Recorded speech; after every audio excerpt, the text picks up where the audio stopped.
Hello friends, அனைவருக்கும் வணக்கம். நான் உங்கள் தமிழரசன். எல்லாருமே நீங்கள் ஃபோன் யூஸ் பண்ணிகிட்டு இருக்கோம். ஃபோன் யூஸ் பண்ணாதவங்க யாருமே இருக்க மாட்டீங்க. அதில் முக்கியமாக ஸ்மார்ட் ஃபோன் தான் எல்லோரும் யூஸ் பண்ணிகிட்டு இருக்கோம். அதில் மெமரி கார்டு ஒன்று இருக்குன்றது எல்லாத்துக்குமே தெரியும். இப்போ வர மொபைலில் மேபி லேட்டஸ்ட்டாக 64GB 128GB அவைலபிளாக இன்டர்னல் மெமரி அவங்களே கொடுத்துறதுனால மேபி அவங்க தற்சமயத்துக்கு மெமரி கார்டு யூஸ் பண்ணாமல் இருந்திருக்கலாம். ஆனால் 90 கிட்ஸ் கண்டிப்பாக ஸ்மார்ட் ஃபோன் ஒன்று யூஸ் பண்ணியிருந்தாங்கன்னா அல்லது நார்மல் ஃபோன் யூஸ் பண்ணியிருந்தாலும் அவங்க சிம் இல்லாமல் கூட மொபைல் ஃபோன் யூஸ் பண்ணியிருந்திருப்பாங்க. ஆனால் மெமரி கார்டு இல்லாமல் கண்டிப்பாக யூஸ் பண்ணியிருந்திருக்க மாட்டாங்க. அந்த மெமரி கார்டை பற்றி நம்ம தெரிஞ்சுக்க வேண்டிய விஷயம் என்னென்ன அப்படின்றது இந்த வீடியோவில் நம்ம பார்க்கலாம் வாங்க. அதுக்கு முன்னாடி சப்ஸ்கிரைப் பண்ணாதவங்க சப்ஸ்கிரைப் பண்ணிக்கோங்க.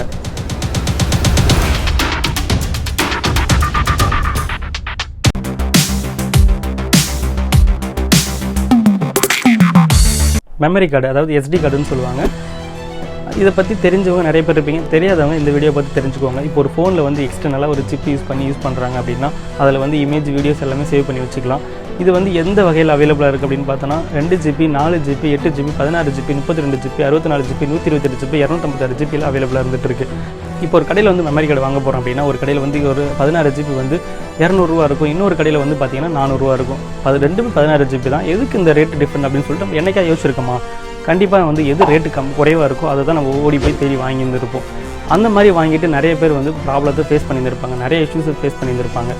ஃபைல் கரெக்டாக இருக்கும், ஃபைல் சீக்கிரமாக ட்ரான்ஸ்ஃபர் ஆகிருக்காது, மெமரி கார்டு ரொம்ப ஸ்லோவாக ப்ராசஸ் இருக்கும். அது என்ன அப்படின்னு பார்த்தோன்னா இந்த ரேட்டுக்கு தான் இவ்வளோ டிஃப்ரெண்ட் இருந்திருக்கு. அதுக்குள்ளே பல விஷயம் அடங்கிட்டு இருக்குது.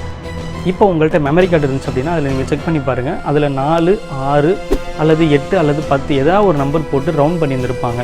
இந்த நம்பர் எதுக்கு போடுறாங்க அப்படின்னா அந்த மெமரி கார்டோடைய ஸ்பீடோட குறியீடு அப்படின்னு சொல்லலாம். இதை தான் கிளாஸ்ன்னு சொல்லுவாங்க. உதாரணமாக 4ன்னு போட்டு ரவுண்ட் பண்ணிருச்சு அப்படின்னா ஒரு செகண்டுக்கு 4 MB ஸ்பீடில் ஃபைலை ட்ரான்ஸ்ஃபர் பண்ணும்.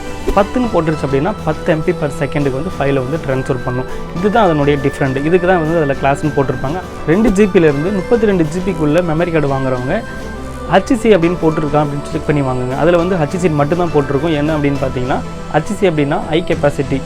இதில் கிளாஸ் 10 வாங்கினீங்க அப்படின்னா ரொம்ப நல்லது. நம்ம மொபைல் ஃபோனில் இருக்கிற எல்லா வீடியோ கெப்பாசிட்டியும் அதை சேவ் பண்ணி வச்சுக்கும். ஒரு சில மெமரி கார்டில் இப்போ கிளாஸ் 4 வாங்கியிருந்தீங்க அப்படின்னா அதில் எல்லா விதமான வீடியோஸ் அதில் அக்செப்ட் பண்ணாது.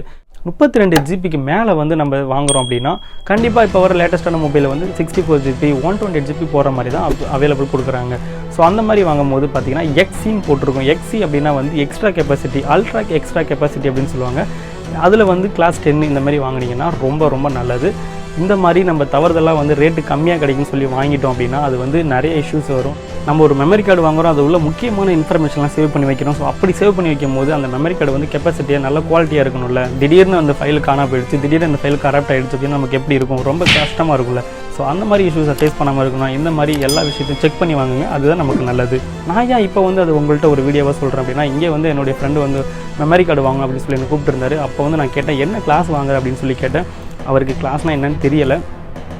சரி, ஒருவேளை இவருக்கு தான் தெரியல அப்படின்னு சொல்லிட்டு ஒரு 10 பேர்த்துக்கிட்ட நான் கேட்டு பார்த்தேன். அவங்க எல்லாருமே சொன்னது தானே கிளாஸ்னால் என்ன எனக்கு தெரியல அப்படின்னு சொன்னாங்க. நிறைய பேருக்கு தெரிஞ்சிருக்க வாய்ப்பு இருக்குது, தெரியாதவங்களும் இருக்காங்க. ஸோ அவங்களுக்காக தான் இந்த வீடியோ. தெரியாதவங்களுக்கு இந்த வீடியோ ஷேர் பண்ணிவிடுங்க. அடுத்த வீடியோவில் உங்களை சந்திக்கிற வரை உங்களுக்காக காத்திருப்பது நான் உங்கள் தமிழ்.